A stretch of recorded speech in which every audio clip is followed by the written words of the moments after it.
ಭವತಿ ಭಿಕ್ಷಾಂ ದೇಹಿ, ಭವತಿ ಭಿಕ್ಷಾಂ ದೇಹಿ.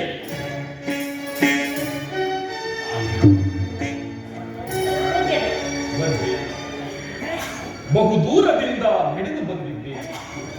ನನಗೆ ಅಶುಭ ದೃಶ್ಯಗಳಾದರೂ ಬಹಳವಾಗಿ ಬಾಧಿಸಿದೆ.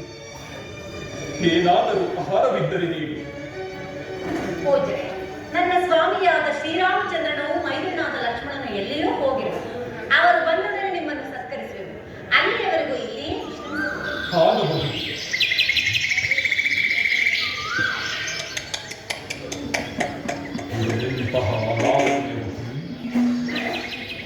ಇವಳೆಂತಹ ರೂಪವತಿ. ಆ ನನ್ನ ಅಜಾತ ಶತ್ರುವಾದ ಹರಿಯು ಕೂಡ ಸಹಸ್ರ ನೇತ್ರಗಳಿಂದ ನೋಡಿ ಆನಂದಿಸತಕ್ಕ ರೂಪವೇ. ಈ ಸುಂದರಿಯನ್ನು ಬೇಗ ಮಾರಿಸಿಕೊಂಡು ಹೋಗಲೇಬೇಕು.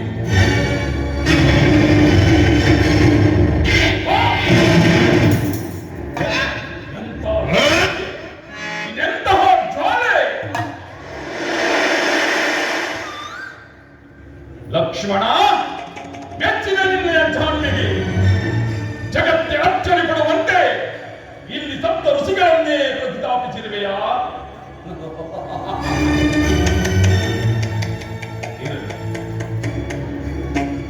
ಸೀತಾ, ಸೀತಾ, ನೀನೆಂತಹ ಸೌಂದರ್ಯವತಿ.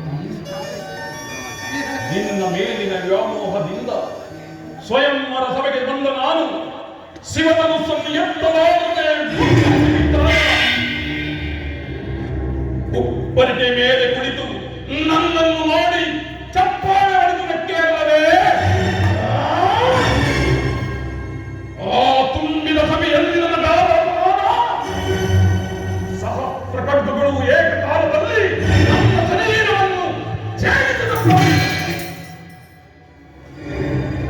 ಈಗ ನನ್ನ ತಂಗಿ ಸೂಕ್ಪನಕರಾದ ಅಪಮಾನದಿಂದ ನನ್ನ ರಕ್ತ ಕುದಿಯುತ್ತಿದೆ ಸೀತಾ, ನನ್ನ ರಕ್ತ ಕುದಿಯುತ್ತಿದೆ.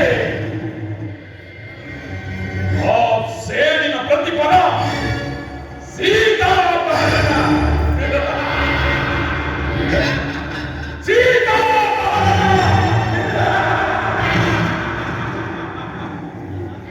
ನಿನ್ನನ್ನು ಅಪಹರಿಸಿಕೊಂಡು ಹೋಗಿ ಶೋಕವಿಲ್ಲದ ಅಶೋಕವನದಲ್ಲಿರಿಸಿ ನನ್ನಂತರಂಗದಲ್ಲಿ ಉದ್ಭವಿಸುತ್ತಿರುವ ಆಸೆಯನ್ನು ತೀರಿಸಿಕೊಳ್ಳಬೇಕಾಗಿದೆ.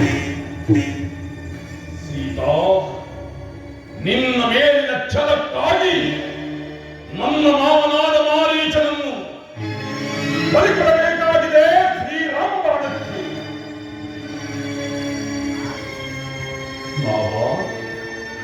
ಮಾರೀಚ, ಈ ದಿನ ನನ್ನ ಸ್ವಾರ್ಥಕ್ಕಾಗಿ ನಿನ್ನನ್ನು ಬಲಿಕೊಡುತ್ತಿದ್ದೇನೆ. ನನ್ನನ್ನು ಮನ್ನಿಸಿಬಿಡು.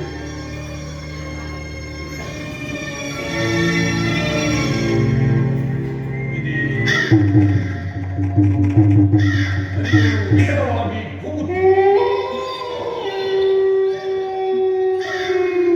ಕೂಡ ಕವಿದಿದೆ. ಶಿರೋ ಮೇಲ್ಭಾಗದಳು ಹಾಗೆ ದುರ್ಭಾದಿಗಳ ಚಿತ್ತದೊಂದು ಪ್ರಾರಂಭವಾಯಿತು. ಅಲ್ಲದೆ ಅಪಾರ ಮೃತ್ಯುವಿನ ಸೂಚನೆ ಬೇರೆ.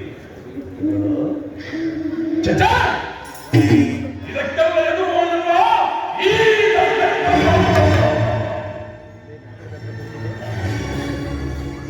ಇಷ್ಟೊತ್ತಿಗಾಗಲೇ ಮಾವನಾದ ಮಾರೀಚನು ರಾಮ ಲಕ್ಷ್ಮಣರನ್ನು ಕರೆದು ಬಹು ದೂರವಾಗಿರುತ್ತಾನೆ.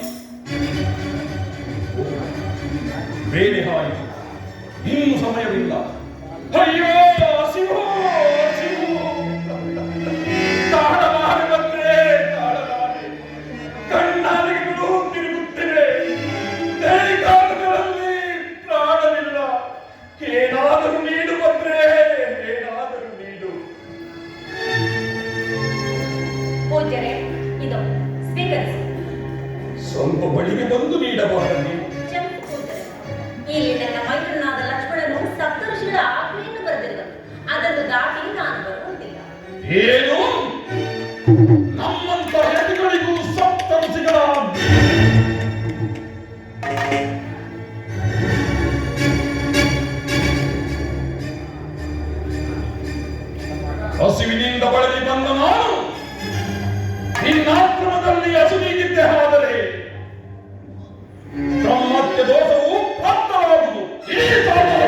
ಕೆಲಸ